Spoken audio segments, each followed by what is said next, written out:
lire un verset à cause du temps. Romains 12, verset 21. Romains 12, verset 21. Le thème de mon message: ne te laisse pas vaincre par tes ennemis. Dis à ton voisin: ne te laisse pas vaincre par tes ennemis. Ne te laisse pas vaincre par tes ennemis. Romains 12, 21. Je disais à quelqu'un hier que la vie, c'est un combat. Il y a les gens qui naissent qui demandent: oh, pourquoi j'ai des problèmes? La vie est faite de problèmes. Sans problème, il n'y a pas de vie. La vie elle-même est un problème. Romains 12, verset 21. Romains 12, verset 21. Je lis au nom puissant de Jésus. Ne te laisse pas vaincre par le mal, mais supporte le mal par le bien. Mais supporte le mal quoi? Par le bien. Surmonte le mal par le bien. Ne te laisse pas vaincre par quoi? Par le mal, mais surmonte le mal par le bien. J'ai cru que tu allais acclamer d'abord pour cette parole. L'apôtre Paul, c'est un guerrier. C'est un homme de Dieu, mais c'est un guerrier. Beaucoup d'enfants de Dieu n'ont pas encore compris la valeur de la mentalité des guerriers. Nous sommes dans un champ de bataille. Nous luttons contre un ennemi dangereux. Un ennemi qui existe même avant même que la terre ne soit créée. Un ennemi qui existait avant que l'homme ne soit créé. Je parle de Satan, qui est un ancien général, un général dissident de l'armée de Dieu. La Bible dit: malheur à toi terre, malheur à vous habitants de la terre, car le diable est descendu vers vous, animé d'une grande colère, sachant qu'il lui reste un peu de temps.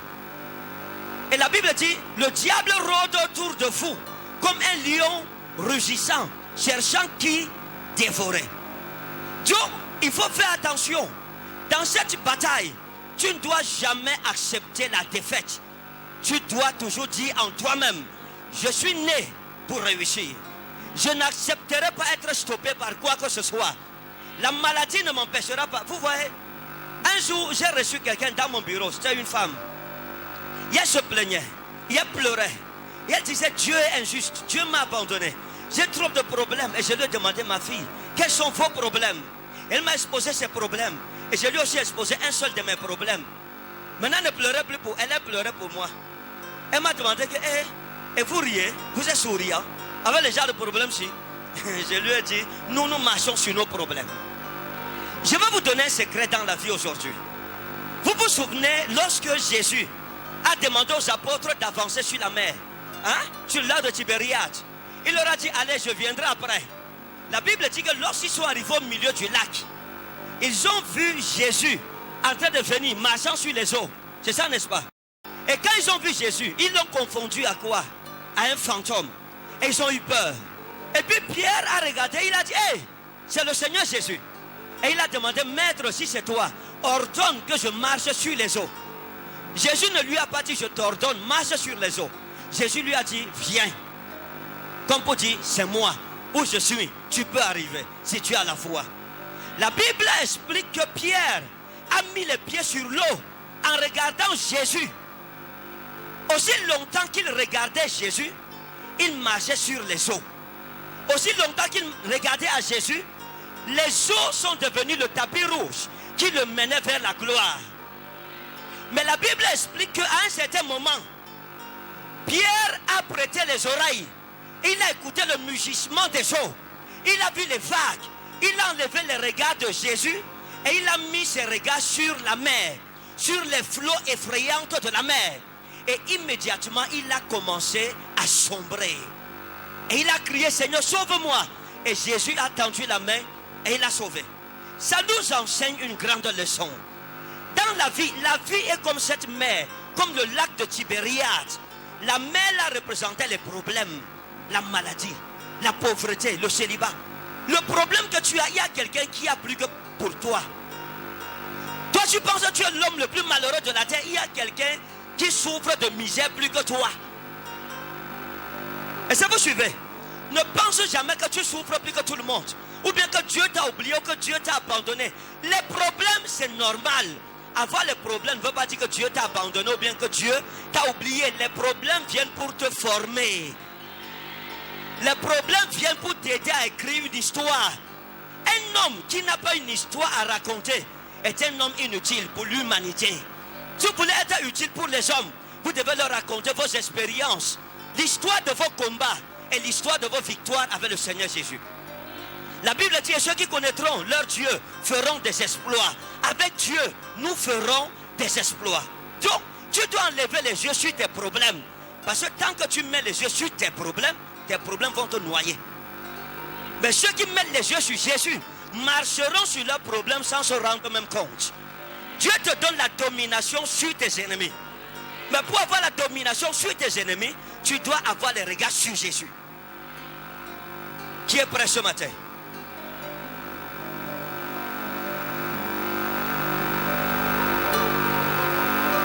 J'ai appris cette leçon avec le Seigneur Jésus. Donc les problèmes c'est important.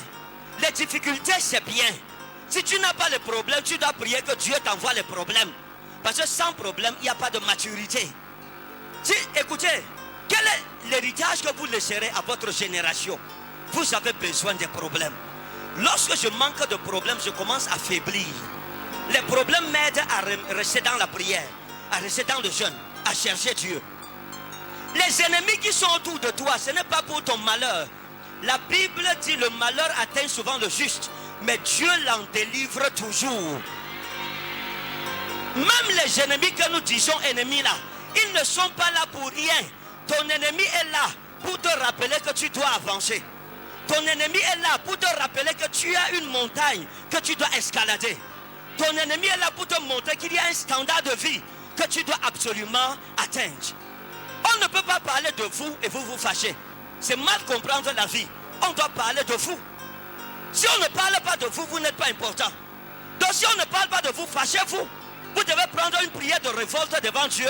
Vous dites, Seigneur, je suis fâché. Comment on ne parle pas de moi, donc je n'existe pas, on ne me voit pas? On ne parle pas des personnes qui ne sont pas importantes. On parle de celles qui sont importantes. Je vous dis la vérité. Regardez une chose. Vous allez remarquer dans la vie, à partir, quand vous êtes pauvre, d'accord, on va vous insulter que on vous a vendu, vous êtes un vendu.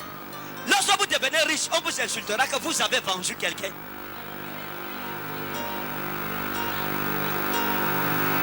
Donc, quelle que soit ta situation, tu auras des ennemis.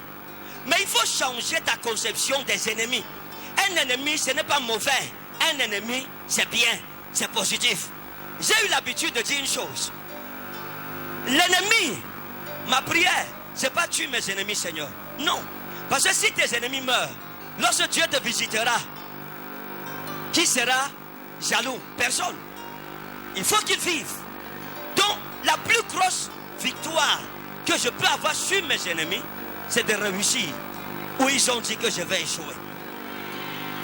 Imagine-toi que tout le monde a dit que tu ne vas pas te marier. On insulte ta famille, on dit les femmes de la famille là ne se sont jamais mariées, elles se marieront jamais. Et tu viens avoir un mariage pompeux et glorieux. Tu souhaiterais voir qui a ton mariage? Tes ennemis, ceux qui disaient que tu ne vas jamais entrer dans la maison d'un homme.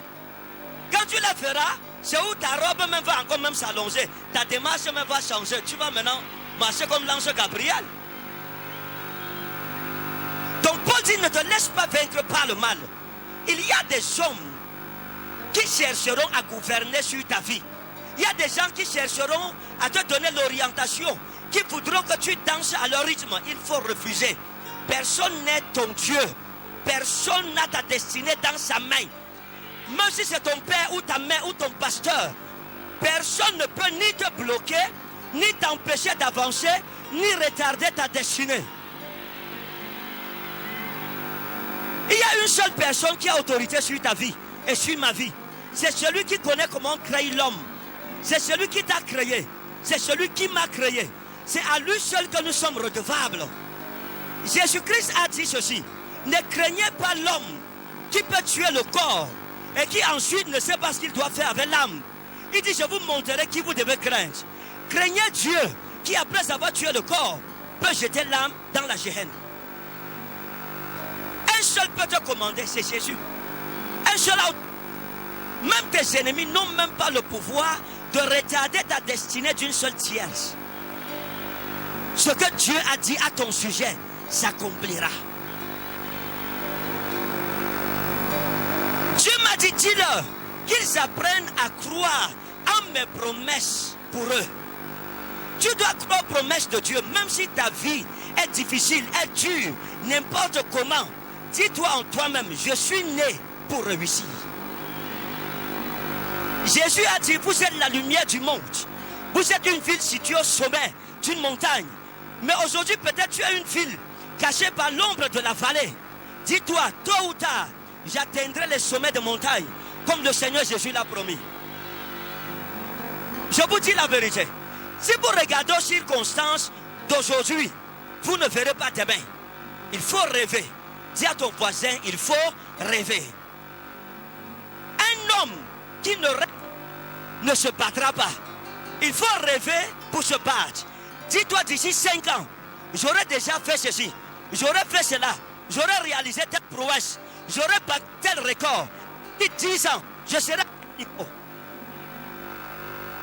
Le rêve est permis. Et ne rêve pas à la dimension de l'humanité. Rêve à la dimension de Dieu. C'est-à-dire qu'un rêve, que lorsque le rêve s'il va s'accomplir, qu'aucun homme ne se glorifie que c'est moi qui accomplis cela. Demande à Dieu ce que l'homme ne peut pas faire pour toi. Il dit, ne te laisse pas vaincre par le mal. Ne te laisse pas vaincre par la maladie. L'apôtre Paul a dit qu'il a combattu contre les bêtes. Il a fait face à l'adversité, à la famine, à la disette, à la pauvreté. Mais il est sorti plus que vainqueur de toutes ces choses. Toi aussi tu dois affronter les problèmes de la vie avec courage, tout en sachant que Jésus-Christ est avec toi. Parce que Jésus a dit, et voici je suis avec vous tous les jours jusqu'à la fin du monde. Et il dit, je ne t'abandonnerai point, je ne te délaisserai point. Dis l'Éternel ton Dieu. L'Éternel est avec toi. Dans ta souffrance, il est là. Dans ta pauvreté, il est là. Dans ta maladie, il est là. Il ne t'abandonnera point. Il ne te délaissera point. La Bible dit, invoque-moi au jour de la détresse. Je te délivrerai et tu me glorifieras. Vous ne pouvez pas marcher avec Dieu sans connaître la détresse. C'est la détresse qui vous donne un témoignage. Un homme sans témoignage ne peut pas édifier sa génération. Tu as besoin de dire à quelqu'un, j'étais stérile, Jésus-Christ m'a donné les enfants. Tu as besoin de dire à quelqu'un, j'avais le cancer, mais Jésus-Christ m'a délivré, voici mes examens. Tu as besoin de dire à quelqu'un, dans ma famille on ne se mariait pas, me voici chez mon chéri Coco. Les problèmes, c'est pour ton élévation. À chaque fois que vous voyez les problèmes dans votre vie, soupçonnez la présence de l'élévation et de la gloire quelque part, juste derrière ces problèmes. Tu as besoin des problèmes. Tu as besoin des ennemis. J'ai dit l'autre jour ici, le chien aboie, la caravane continue de passer. Les gens peuvent ne pas croire en toi. Pour moi, j'ai compris ces choses. Ce qui est important dans ma vie, c'est ce que je pense de moi-même. Tu es ce que tu crois que tu es. Tu n'es pas ce que les hommes disent que tu es. Tu n'es pas ce que tes amis disent que tu es. Tu n'es pas même ce que les parents disent que tu es. Tu es ce que tu crois au fond de ton cœur que tu es. Et si je te posais une question aujourd'hui, qui es-tu? Qu'est-ce que tu répondrais? Je connais déjà ce que ta génération dit de toi. C'est une célibataire. Non, ça c'est un pauvre. Ah, ça c'est un faux rien. Non, non, non, non, ça c'est un mof midé. Mais toi, hormis tout ça, qu'est-ce que tu dis que toi-même tu es? Jésus a dit à ses apôtres, qui dit-on que je suis? C'est important, frère, de connaître le témoignage de sa génération. Même si on dit que tu es n'importe quoi, on dit que tu es né pour échouer, pour accompagner les autres, ce n'est pas un problème. Ça n'a pas d'autorité en toi, à moins que tu ne crois en ça. L'ennemi commence à avoir le pouvoir sur toi lorsque tu crois en sa parole. On dit d'habitude que lorsque tu as peur du sorcier, c'est où le sorcier te mange. La Bible dit tout est possible à celui qui croit. Tout est possible. Quand Jésus a dit tout est possible à celui qui croit, il voulait parler du bien et du mal. Si tu crois qu'un sorcier peut bloquer ta vie, donc tu crois en ça, c'est possible, il te bloquera. Si tu crois que oh, dans ma famille on ne se marie pas, vous voyez ma famille on ne se marie pas, donc ça veut dire que moi je ne veux pas me marier, automatiquement tu ne te marieras pas, parce que tu crois en la malédiction qui gouverne ta famille. Mais tu peux sortir avec une autre façon de voir. Tu peux changer ta vision et ta mentalité. Je n'ai jamais accepté les malédictions de ma famille. Jamais je n'ai accepté ça. J'ai une mentalité récalcitrante. J'ai une mentalité rebelle vis-à-vis du diable. Je me révolte contre la médiocrité. Je me révolte contre ce qui a renversé les destins avant moi dans ma famille. Je suis différent. Je ne suis pas mon père. Je ne suis pas ma mère. Les barrières de mon père ne seront pas mes barrières. Les barrières de ma mère ne seront pas mes barrières. Les barrières de mes frères ne seront pas mes barrières. Moi, je briserai les barrières et j'irai au-delà des limites de ma famille. Vous ne pouvez pas réussir si vous avez peur. Il y a des hommes que le diable suscite, que nous appelons les agents du diable. Leur mission, c'est de briser ta mentalité. Or, un homme qui n'a plus le moral est un homme à qui tout peut arriver. Tu dois éviter de perdre la foi. Tu dois éviter de perdre la confiance. Tu dois avoir le cœur d'un lion. Sans le cœur d'un lion dans ce monde, personne ne peut réussir. Il y a tellement d'adversité, il y a tellement d'ennemis, il y a tellement de choses opposées à ton bonheur que si tu es faible dans ton cœur, tu ne réussiras pas. Révolte-toi, fâche-toi, sois en colère contre l'échec, sois en colère contre la maladie qui te ronge depuis des années. Dis à cette maladie, aujourd'hui tu vas déménager. Aujourd'hui c'est le divorce entre toi et moi. Parce que mon corps n'est pas le temple d'une maladie. Mon corps est le temple du Saint-Esprit. Tu dois refuser que le diable sème sa sémence dans ta vie. Tu dois refuser d'être à l'image de ce que tes ennemis veulent. Vous voyez, il y a une image que Dieu t'a donnée. Mais il y a aussi une image que nos ennemis veulent nous donner. Quand j'ai commencé le ministère, quelqu'un est venu me voir un jour, il m'a dit, toi, je suis venu t'annoncer que dans 2 semaines, ton ministère va tomber. On va te détruire, on va détruire ce ministère-ci. Et je lui ai répondu en disant, si c'est mon église, comme tu dis, 2 semaines là, c'est même beaucoup, d'aller renverser ça en 2 jours. Mais s'il est vrai que Jésus-Christ m'est apparu, qu'il m'a dit, va, dis-leur comme ça à mon nom, c'est vous qui serez renversés. À l'heure où je parle, leur ministère s'est fermé. Ils se sont disloqués. L'œuvre qui vient de Dieu, il y sera. Ce que le doigt de Dieu a dit sur toi, crois en ça. Ne regarde pas la pauvreté, ne regarde pas que tu n'as pas mangé. Ne regarde pas qu'aujourd'hui c'est difficile, s'il te plaît. Crois que demain sera meilleur. Crois que demain sera beau. Et Djera, Djevaramelo sera. Et Djera, Sherami Morei. E shura jei mura alosra e jorame minura ashura gosuri ijina romelo sera jivaro e shura melosri e jera unirayu minura banasra e jerame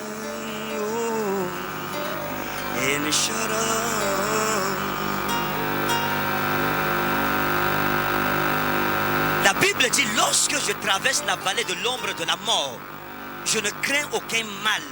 Ton bâton et ta houlette me rassurent. Tu ne dois pas avoir peur. Même quand tu traverses l'ombre de la vallée de la mort, tu dois croire que Jésus est avec toi. Tu dois croire que tu seras vivant. C'est l'ombre de la vallée de la mort. Ça veut dire que ceux qui sont passés dans cette vallée ne sont pas ressortis. Mais toi, dans cette vallée, tu ressortiras. Parce que le nom de l'Éternel est évoqué sur ta vie. La Bible dit, heureux ceux qui ont leur appui en l'Éternel. Ils trouvent dans leur cœur des chemins tout tracés. Lorsqu'ils traversent la vallée de Baca, ils la transforment en une oasis et la pluie la couvre aussi de bénédictions. Tu ne peux pas mourir si tu es avec Jésus. Jésus a dit, moi je suis la résurrection et je suis la vie. Si quelqu'un croit en moi, même s'il était mort, je vais le ramener à la vie. Tu ne peux pas mourir si ton espérance est appuyée sur Christ et Christ ressuscité. Il ne t'abandonnera pas, il ne te délaissera pas. Il ne permettra pas à la mort d'arracher ta vie ni ta destinée. Parce qu'il est écrit, tu ne permettras point que ton bien-aimé voie la corruption. C'est ce en quoi tu dois croire. Laisse ceux qui t'insultent, laisse ceux qui prophétisent ton malheur, c'est leur problème. Ça retournera sur eux. Parce que l'alliance d'Abraham est sur tous les serviteurs de l'Éternel. Je bénirai celui qui te bénira et je maudirai celui qui te maudira. Voilà ce que moi je connais. Ne dois pas menacer, frère. Tu n'es pas menacé. Tu n'es pas menaçable. Dis à ton voisin, tu n'es pas menaçable. Avec Jésus, tu n'es pas menaçable. Frère, tu me menaces, tu es fou. Voyou. J'ai vu des gens mourir parce qu'ils m'ont menacé. On a lu l'autre jour. La Bible dit, il ne permit à personne de les opprimer. Et il destitua des rois à cause d'eux.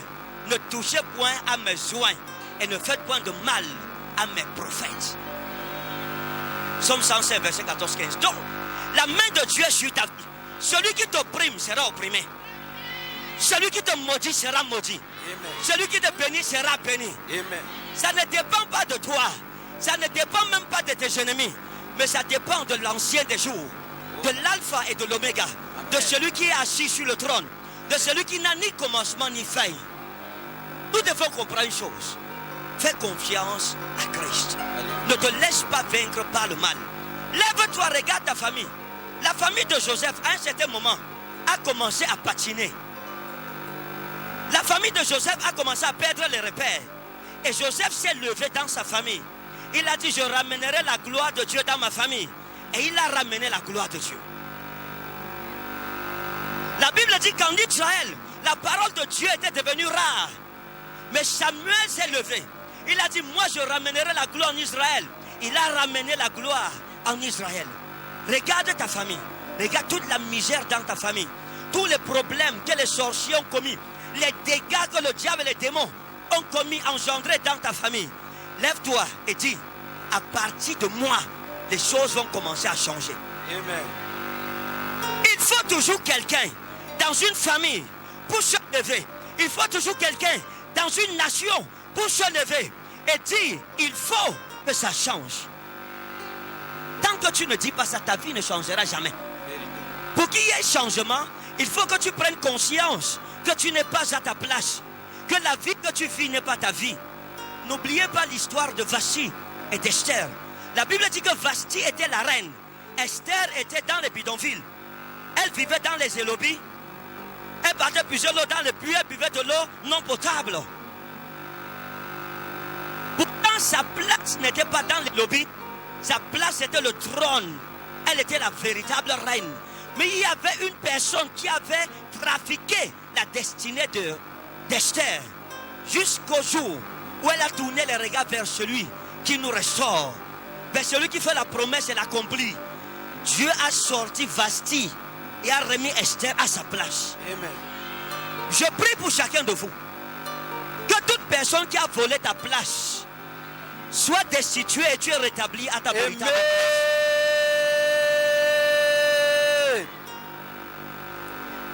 On peut voler ta place. On peut trafiquer ta destinée. C'est une réalité. Souvenez-vous du Gadarénéen. La Bible dit que Jésus passait à Gadara. Et là-bas, il y avait un fou qui vivait dans les sépulcres, dans les cimetières. Et on l'avait enchaîné et il coupait les chaînes. Personne ne le maîtrisait plus. Quand Jésus l'a délivré, la Bible dit que cet homme, des légions d'anges, des légions de démons sont sortis de lui. Et il a voulu suivre Jésus. Jésus lui a dit non, va prêcher. Et la Bible dit qu'il est parti prêcher dans la Décapole. C'est-à-dire qu'il a prêché dans les 10 plus grandes provinces de l'époque. Ça voulait dire quoi? Où il était, ce n'était pas sa place. Pourquoi le diable l'avait-il enchaîné? Parce que c'était un évangéliste international.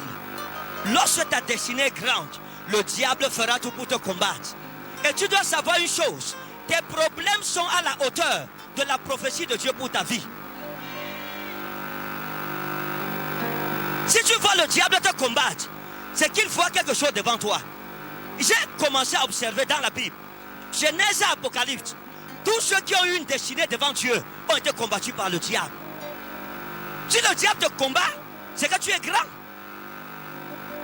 C'est que tu n'es pas n'importe qui. Mais tu es parfois un grand qui s'ignore, un riche qui s'ignore. Il y a de cela quelques mois, dans un rêve, un ange du Seigneur m'est apparu. Et il m'a demandé, Ferdinand, est-ce que tu connais ta valeur? Et je lui ai dit oui. Il m'a dit, je ne crois pas. Il m'a demandé, est-ce que tu connais ta vraie valeur? Je lui ai dit oui. Il m'a dit non, je ne pense pas. Et il m'a posé pour la troisième fois, est-ce que tu es consciemment conscient de ta valeur, de ce que Dieu a investi en toi? Et je me suis rendu compte que je ne connaissais pas ma véritable valeur. Donc plusieurs personnes ne connaissent pas leur véritable valeur. Mais crois plutôt en ce que les gens disent d'eux. Ou même s'ils ne croient pas en ce que les gens disent d'eux, ils croient plutôt aux circonstances de leur vie. Il faut que tu connaisses ta propre valeur. Sinon, les hommes te donneront une valeur qui n'est pas la tienne. Dis mon Père et mon Jésus. Père et mon Jésus, Ouvre-moi l'esprit ce matin ouvre-moi l'esprit ce matin pour comprendre ma véritable valeur pour comprendre ma véritable valeur dans le nom souverain de Jésus-Christ. dans le nom souverain de Jésus. Je vais prier aujourd'hui que toute personne malveillante dans ton entourage qui s'approche de toi pour mieux t'étouffer, mieux te serrer en silence, à partir du culte de ce matin, qu'il soit exposé. Le amen, ce n'est pas bien, qu'il soit exposé. Dans ton lieu de travail, toute personne qui rit avec toi, mais qui est en train de travailler pour qu'on te licencie, sera licencié à ta place. Amen. Que Dieu te préserve de tes ennemis. Amen. Qu'il te montre le vrai visage de ceux que tu appelles amis intimes, mais qui sont ennemis intimes. Amen. Dans le nom souverain de Jésus de Nazareth. Amen. La Bible dit, Joseph a dit à ses frères, vous avez voulu me faire du mal, mais Dieu a changé ce mal en bien. Tous ceux qui cherchent à te faire du mal, que Dieu change leur mal en bien. Qui croit en ça? La vie n'est rien. Dis à ton voisin, la vie, ce n'est rien. Mais tout dépend de Dieu. Quand on parle des ennemis, quel genre d'ennemis je n'ai pas eu, frère? Ou quel genre d'ennemis je n'ai pas? Un jour, une femme m'a dit à l'époque, Dieu me préparait encore pour le ministère, je n'avais pas encore commencé. Elle m'a dit, comme toi tu es pasteur là, tu vas mourir dans la pauvreté. Moi, je travaille, je gagne mes 50 000 par mois. Je lui ai répondu ceci. Je lui ai dit ceci.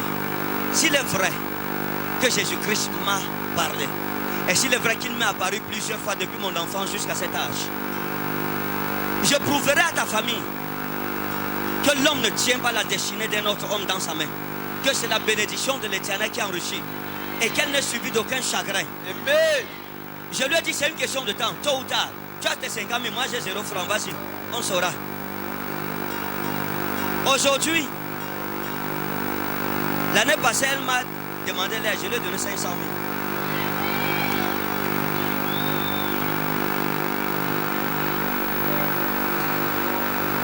Elle m'a encore posé un autre problème, j'ai donné 700 000, 720 000.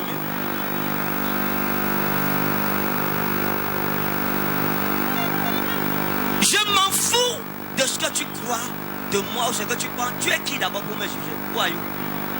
Alors tu vois même quelqu'un avec les panaris au pied, il te juge. Who are you? Tu vois quelqu'un t'insulte même comme ça, là, il a le préservatif à la poche, il sort de l'hôtel. Qui est l'homme pour te juger? Qui est l'homme? Tu peux faire quoi sur ma vie? Tu peux faire quoi? Tu es sorcier, tu te lèves contre moi, I kill you. Je te tue, tu meurs. On t'enterre, on t'oublie. Il dit, je serai l'ennemi de vos ennemis. Et l'adversaire de vos... Tu cherches l'adversité avec moi, tu perds ton temps. Mon Dieu sera ton adversaire. C'est mon Dieu qui sera ton ennemi. Ce n'est pas mon combat. La Bible dit, l'Éternel combattra pour vous. Vous allez vous reposer. Ce n'est plus votre combat. Dieu achète ton problème. Dieu achète ton problème, Joe. Des mali inochrome. Un jour, il y a une jeune fille qui est arrivée à l'église. Quand je suis arrivé à l'église, je voulais m'asseoir. On me dit non. Les enfants me disent, papa, ne vous asseyez pas. Eux aussi. Je demande que je ne m'assois pas. Pourquoi? C'était en 2014, à 11h, 2014. Il m'a dit, non, papa, ne vous asseyez pas. J'ai dit, pourquoi? Il m'a dit, on a attrapé une sorcière. Elle est venue s'asseoir sur votre chaise. On l'a attrapée. On l'a surprise sur votre chaise. On lui a demandé, pourquoi tu t'es assise sur la chaise du prophète? Et elle a dit qu'on l'a préparée. Et la fille était là, c'était dimanche matin. Je lui ai dit, pourquoi tu t'es assise sur ma chaise? Elle dit, on m'a préparé toute la nuit de samedi dans la sorcellerie. Que dès que les pouvoirs, les démons qu'on met sur moi là, dès que je m'assois, vous venez vous asseoir, vous tombez, vous mourrez devant tout le monde. Et elle m'a dit, on m'a envoyé en mission derrière vous depuis longtemps. Et on m'a dit, ou je vous tue, ou je deviens folle. Je lui ai dit que comme je ne veux pas mourir, donc ça veut dire qu'il reste une seule option, tu seras folle. J'ai dit à mes enfants, si moi je ne m'assois pas parce qu'un sorcier s'est assis sur ma chaise, vous ferez comment? Et je me suis assis.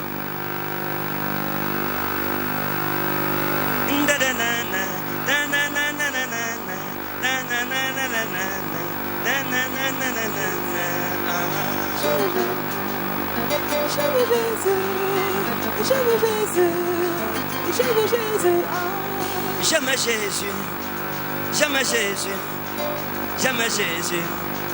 j'aime Jésus, j'aime Jésus, j'aime Jésus, j'aime Jésus, j'aime Jésus, j'aime Jésus. Je me suis assis et je lui ai demandé, ta mission c'est quoi? Elle m'a dit, on m'a envoyé vous tuer. Et je me suis assis. Quand je me suis assis, j'ai demandé à une femme, j'ai demandé à l'église, qui peut délivrer la fille ici? Une de mes filles s'est levée. Elle est venue. Elle a commencé à chasser. Après, comme elle chasse le démon sur la jeune fille qui voulait me tuer dans la sorcellerie, la soeur prend fuite. Elle veut sortir de l'église en fuyant. J'ai dit, attrapez-la, ramenez-la. On l'arrête. J'ai dit, tu fuis pourquoi? Tu dis que tu peux prier, maintenant tu fuis. Elle dit, papa, sa tête est devenue comme le monstre. Le même soir, c'était une soeur qui travaillait à la CRTV. Le même soir, elle m'appelle. Papa, venez, puis je suis en train de mourir. J'arrive chez elle avec un de mes fils. Je la trouve avec son fils. Son dos brûlé. Elle me dit, papa, quand j'ai ouvert ma porte, j'ai retrouvé la fille là dans ma chambre, dans mon salon. Et elle m'a demandé, c'était un combat entre moi et le prophète. Tu as mis ta bouche dedans, maintenant me voici, le prophète est où? Elle dit que la femme a pris quelque chose, versé, la jeune fille a versé quelque chose sur elle. Elle a tourné le dos, ça a pris son dos, ça a brûlé son dos. Elle a fait au moins 3 mois, elle ne portait pas de vêtements. Voilà comment la fille, on a prié pour elle, le Seigneur l'a délivrée. Donc c'est pour dire quoi? Je prêchais à Ngousso. J'étais en train de prêcher à Ngousso. À l'époque, Rema était à Ngousso, c'était en 2013. Et une femme s'est mise à crier, prophète, mon fils va vous tuer. Mon fils va vous tuer. J'ai dit, il est où? J'ai arrêté la campagne. Son fils est devenu comme un fou. Il demandait pourquoi il est vivant. Pourquoi il est encore vivant? Je lui ai demandé, il y a quel problème? Et il m'a dit, mon maître m'a dit, tout à l'heure il est même venu. Il m'a dit, on te donne le pouvoir. Dès que l'homme là va descendre de l'estrade, il va mourir. Comment vous êtes encore vivant? Je lui ai dit, celui qui est en moi est plus fort que celui qui est en toi, c'est tout. Les ennemis, on a eu les ennemis, frères. Tout genre d'ennemis, on a fait face à tout genre d'ennemis. Dieu qui m'a gardé, te gardera. Tu ne peux pas mourir de la main d'un homme. Amen. Tu ne peux pas mourir. Oh yes. Parce qu'un sorcier t'a lancé une maladie. Amen. Quelqu'un te lance la maladie est multipliée par 7, ça retourne sur lui. Amen. Woo! C'est l'alliance que je porte sur ma vie. Dieu vous met sous la même alliance. Amen. De ce matin, l'Éternel te rend prospère partout où tu iras. Amen. Que sa grâce soit dans ta vie au nom de Jésus. Amen. Si tu crois en ça, lève-toi pour sceller cette parole.